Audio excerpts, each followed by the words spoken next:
infrastructural development in Nigeria's aviation sector as Kano Ibiam International Airport reopens for the better.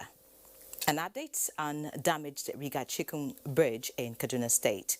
Plus, Supreme Court decides on Kogi election petition. I am Ian Ray John. This is Panorama. Welcome.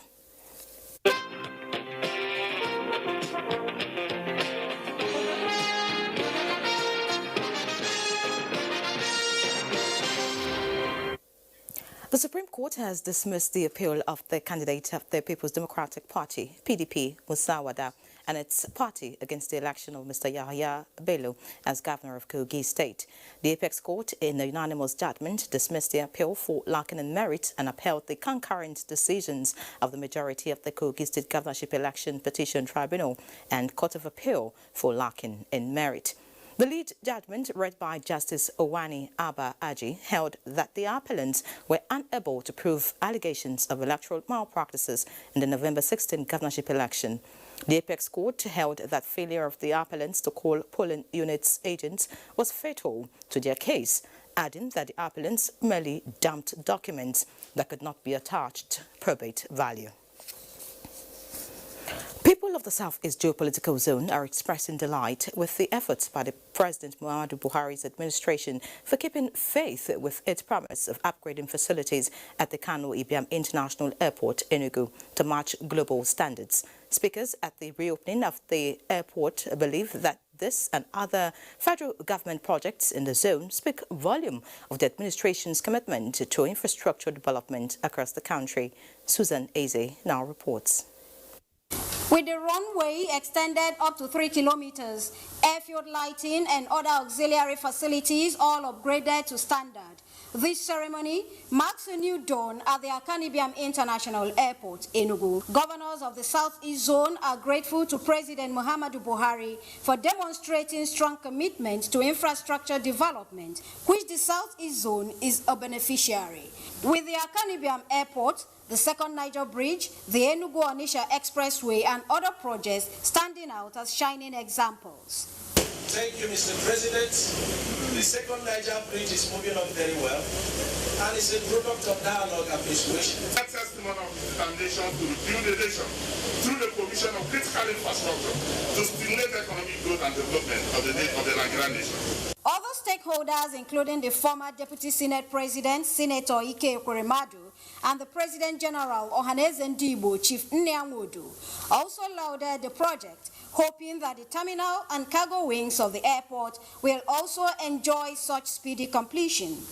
Appreciative of the unwavering support of the Enugu State government in the course of the project, Minister of Aviation said, with the project done and dusted, attention will now be shifted to speedy completion of the cargo and the international terminal buildings. May I urge the governments and people in this region to increase their commitment by using this airport to the fullest. Governors of the Southeast Zone, traditional rulers, political leaders, and other stakeholders all graced the historic event. In Enugu, Susan Eze, NTA News. Away from the Kano Ibiam Airport now, the Inspector General of Police, Mohammed Adamu, has warned politicians and their supporters in Edo and Ondo states, where gubernatorial elections are scheduled to hold on the 19th of September 2020 and 10th of October 2020, respectively, to conduct themselves properly, play by the rules, and steer clear of tendencies capable of undermining the electoral process in the two states.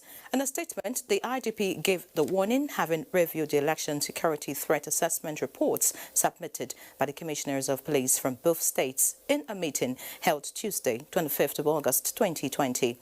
The election security threat analysis reveals, amongst other indicators, arming and movement of political thugs, use of inciting statements during political campaigns, likelihood of violence, and possible cross-attack by political opponents, means information aimed at heating up of the polity. The IGP therefore wants that the force will not hesitate to bring the full weight of the law on anyone or group who may want to sabotage the security arrangement being in place for the elections. He assures Nigerians, particularly the people of Edo and Ondo states, that the force remains committed to protecting the sanctity of the ballot in the country. Now, the Coalition of Nigerian Youths on Security Affairs is streamlining far-reaching measures to tackle rising cases of insecurity in some parts of the country. Abubakar Usman Akwanga reports that as a frontline strategy, the coalition is developing national network situation room to put increasing crimes on check. The Coalition of Nigerian Youth on Security Affairs are driving the strategic initiative with a vigor of achieving deliberate steps of enhancing security in the country. The youth lost the sustainable progress in suppressing the influence of insurgents, bandits, and other crimes by the federal government and express support for more breakthrough. What we are here gathered for is to establish a formidable youth force with the responsibility of complementing the efforts of all stakeholders in the fight against insecurity. Speakers say federal government intervention and stakeholder support are required to make further push in strengthening internal security and safeguarding Nigerian territory against invasion. Whenever we talk about security, it is an issue or it is a task that need all the youths in this country. Nigeria is coming up and it's advancing. I want you to go into forensic and exploit the activities of the principal of forensic in investigation. The inauguration of the coalition is in recognition of the military and other security agencies' efforts in maintaining forward operative bases in crisis areas. In Abuja, Abubakar Usman Akwanga. In other news, the Court Marshal, Dr. Oboye has called on the military public to make the year 2020 Ember months unique and crash-free by adhering strictly to road traffic regulations. In a statement, Oboye debunked the myth of often associated with the last 4 months of the year, noting that increased vehicle movement and reckless driving witnessed during the season are causative factors of road crashes, while cautioning all about night trips due to poor visibility and fatigue often experienced by drivers. OAME also called for strict adherence to traveling protocols for COVID-19, noting that the enforcement and 50% carrying capacity for all vehicles will be adhered to diligently. Terminals and parks, he also challenged to double their efforts in providing adequate running water with soap and sanitizers in their parks and terminals, maintain physical distancing, provide sanitizers in each vehicle, and avoid as much as possible the use of air conditioner, among others. He called on Nigerians to maximize alternative means of transportation by patronizing the train stations where available, as this would drastically reduce the pressure on the road transportation sector.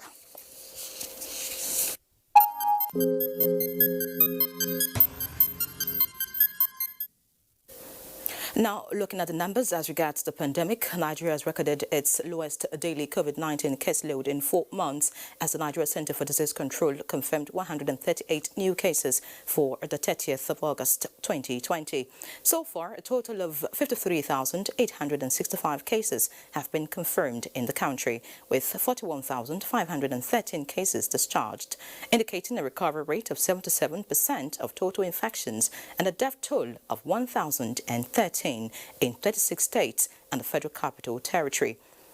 The 138 new cases are reported from 14 states, with Plateau having 55 cases, 15 in Lagos, Ebonyi and Oyo have 11 cases each, 8 in Abia, while Anambra, FCT and Rivers recorded 7 cases each. Kaduna has 6 cases this time around, 5 in Ondo, 3 in Kwara, while Bauchi, Benue and Edo recorded 1 case apiece. On the state's case chart, Lagos maintains the highest with 18,119 cases, followed by FCT with 5,156 cases, while Oyo is third with 3,118 cases. However, in terms of active cases, FCT has the highest in the country with 3,575 cases out of a total of 11,339 active cases nationwide. Now, for the past 3 weeks, the education sector has put firm feet on the ground to enforce compliance with COVID-19 guidelines as exiting students right WAEC. Hadiza Godwin Ebune went to some schools and now reports. More than 14 days since the resumption of schools to allow exiting classes sit for their senior secondary certificate examinations under the COVID-19 guidelines. How well are the schools inculcating these rules and guidelines? The use of face mask is compulsory. Without the face mask, in fact, no student has tried it. As they are on break now, we have janitors that will go around to clean the desk to make sure they observe the COVID-19 guidelines. On the other hand, students say the new and different way of learning has opened them into a new world of healthy living. Every 25 minutes, all students must wash their hands. Even before you enter the school, you must first check your temperature. The water for washing hands, they are in every door of the school. They check our temperatures, we wash our hands, no shaking and no hugging. So when you come into the school, it's compulsory to wash your hands, and then you show them at the gate your pocket hand sanitizer. Then you come into the school, you clean your hands with a tissue paper, then you sanitize. The school said they will remain committed to continuous sensitization for the students. Hadiza Godwin Ebuni, NTA News. Still on health, with the formal declaration of Nigeria and Africa as a country and continent polio-free by the World Health Organization, the need for concerted effort by relevant agencies becomes imperative for the sustenance of the status. It is in the light of this that Rotary Club in Akwa Ibom State staged a walk around the Uyo metropolis to urge health authorities and governments to strive not to allow the endemic disease into the country again. Joy Ubani, who joined the walk, now reports. Polio is a disabling and life-threatening disease caused by the poliovirus. This virus spreads from person to person and can infect a person's spinal cord, causing paralysis. Recently, the World Health Organization announced that polio is no longer endemic in Nigeria. This is why Rotary is one of the governmental organizations that has been partnering governments to fight polio world over. Rotarians in Uyo staged this walk in celebration of the feat. Today we rolled out the drums to celebrate, to thank God that finally Nigeria's name has been removed from the list of countries with endemic wild polio virus. There will be no time that Africa will be declared wild polio virus free again.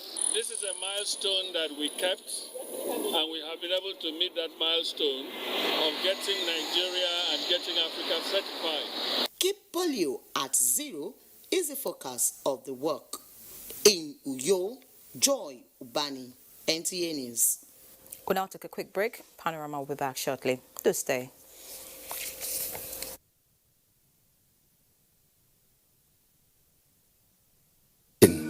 Infected is through regular hygienic and sanitary practices, as well as social distancing. As individuals, we remain the greatest weapon to fight this pandemic. By washing our hands regularly with clean water and soap, disinfecting frequently used surfaces and areas, coughing into a tissue or elbow, and strictly adhering to infection prevention control measures in health facilities, we can contain this virus. Many thanks for staying. Now, the gridlock resulting from the damaged portion of a bridge along Kaduna-Zaria Highway has eased out. Abdullahi Mohammed has a situation report. Thousands of travelers who took this route yesterday. The rain was at its peak.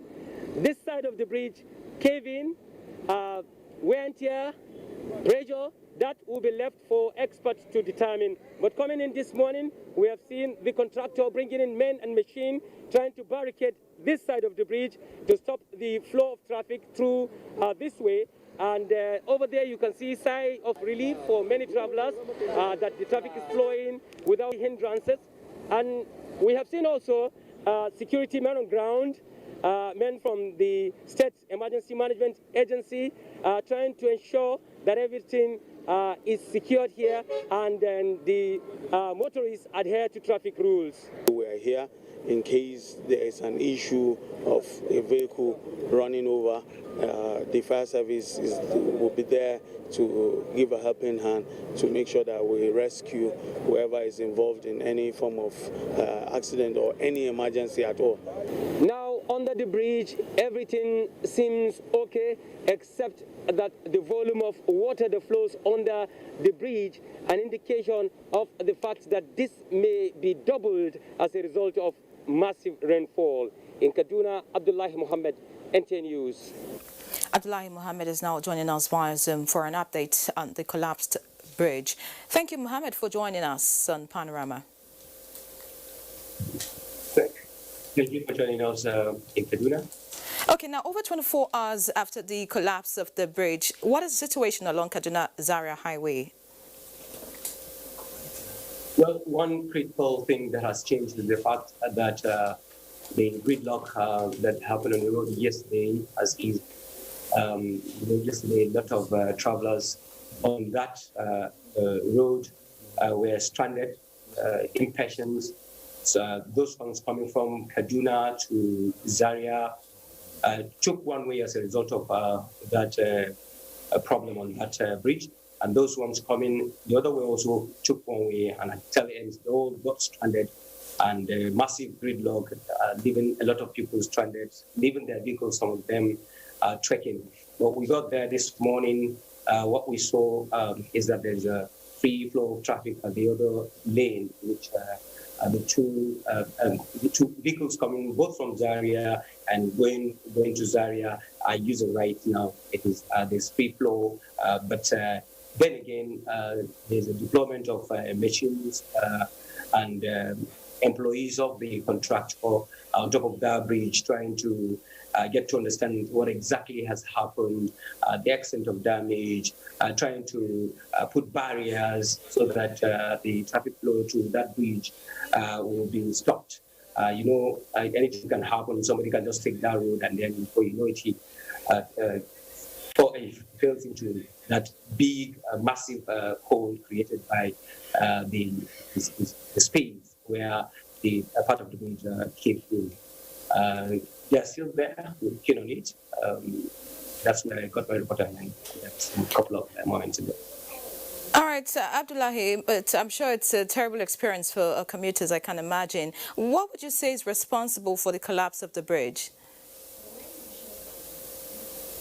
It's been raining throughout a couple of weeks. When we got there, what we saw is that the damage is not particularly on the bridge itself, but the soil that has been pushed to level the bridge while constructing. That's exactly where that massive hole happened. I think it's as a result of a rainfall. I spoke to some experts. They were telling me that that's what they call the sub-mass. But it's a massive soil that links the bridge to the main road, so to say.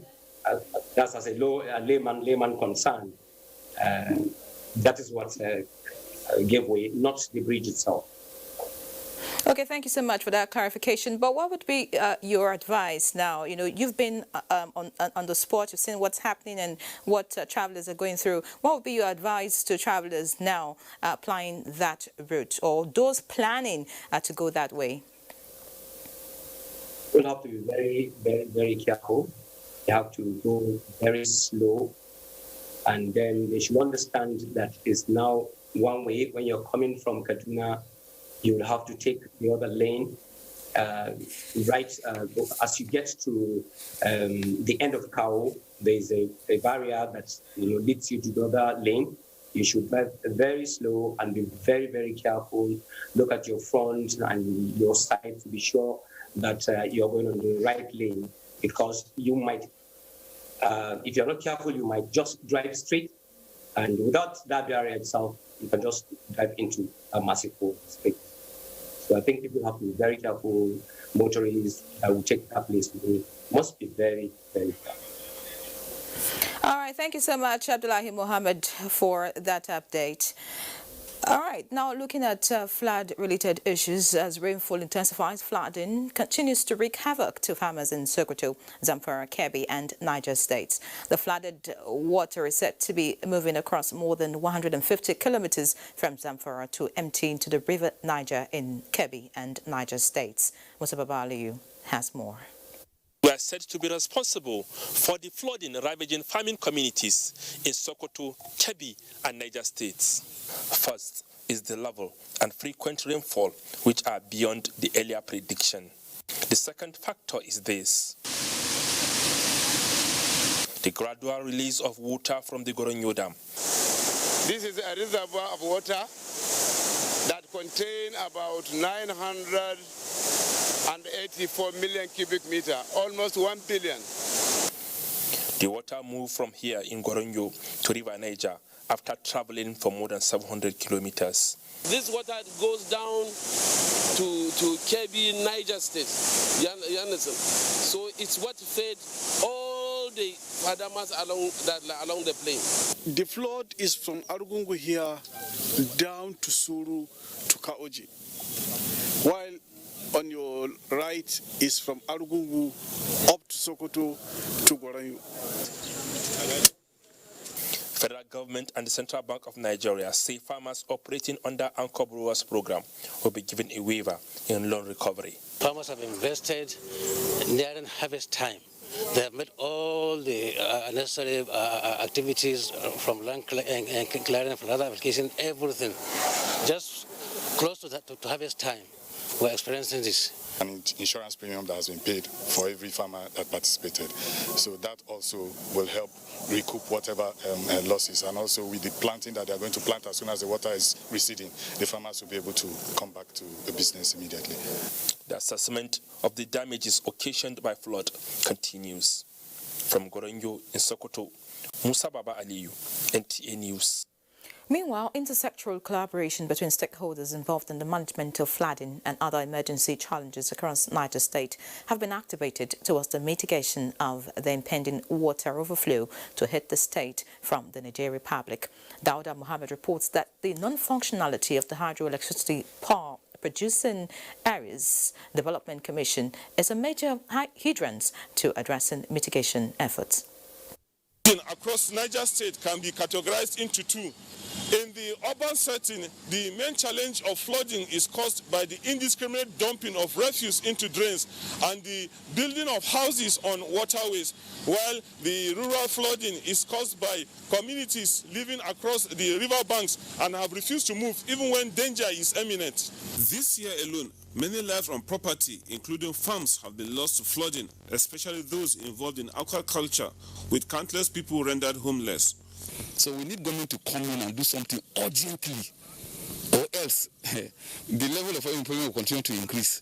The recent prediction on the expected flood to hit Niger State early September has generated concerns, prompting action by agencies involved in the management of emergencies, bearing in mind that the state is hosting hydroelectric dams situated on the river Niger, the direct route of the flood water, which are Kainji and Jaba dams. We want to engage the dam managers to start spilling the water, because we don't have much intensity of rainfall at the moment. Although a permanent solution to flooding in Niger State may be far-fetched. Once HYPADEC comes on board, all that is needed is for HYPADEC officials to make sure that they connect with the source of the river Niger. Stakeholders are also of the opinion that with the early warning given, most states along the river Niger now have ample opportunity to carry out intensive sensitization, which will reduce casualties and damages when the flood hits the country. In Mina, Dauda Mohammed, NTA News. Now talking a bit of sports, Lionel Messi on Sunday refused to participate in Barcelona pre-season medicals, insisting his contract had expired. His father and agent, George Messi, is expected to travel to Barcelona to help resolve the logjam. For more on sports, let's join Amanzi Marcus now. The Nigerian Rugby Football Federation has signed a kit sponsorship deal with a British company, BLK Sports, that will also enhance the production of replica jerseys. Kelechuku Umbagu, the federation's president, said during the ceremony in London that it shows the potential of the game in Nigeria and our commitment to work with progressive and far-seeing organizations to the betterment of our players and stakeholders. Meanwhile, world number one Novak Djokovic, a 17-time Grand Slam champion, extended his 2020 winning streak to 23 by clinching his 80th career title at the Western and Southern Open in New York. The Serbian survived a bad start to defeat Milo Raonic of Canada 1-6, 6-3, 6-4 to equal Rafael Nadal's record of 35 Masters 1000 wins. Also at Flushing Meadows, but in the women's game, Victoria Azarenka won without playing the final, having walked over Naomi Osaka, who pulled out with a left hamstring injury. Similarly, all eyes will be on Serena Williams as the U.S. Open begins on Monday in New York. The 38-year-old American is seeking a record-equaling 24th major title and has been stuck on 23 since victory at the Australian Open in January 2017. She came close to tying Margaret Court's singles record, losing in the Wimbledon and U.S. Open finals in 2018 and 2019, and she is not giving up the chase. Obviously, I am never satisfied. That's been the story of my career. I am never going to stop until I retire. It's just my personality, she said. In boxing, America's Jose Ramirez narrowly retained his WBC and WBO light welterweight belts, defeating Ukraine's Viktor Postol by majority decision. The judges scored the fight 114-114, 115-113, and 116-112 in favor of Ramirez, who improved to 26 wins with no defeat. The 28-year-old, who lamented the absence of boxing fans, is now eyeing a unification showdown against IBF and WBA champion Josh Taylor. With sports update, Manzi Marcus, NTA News.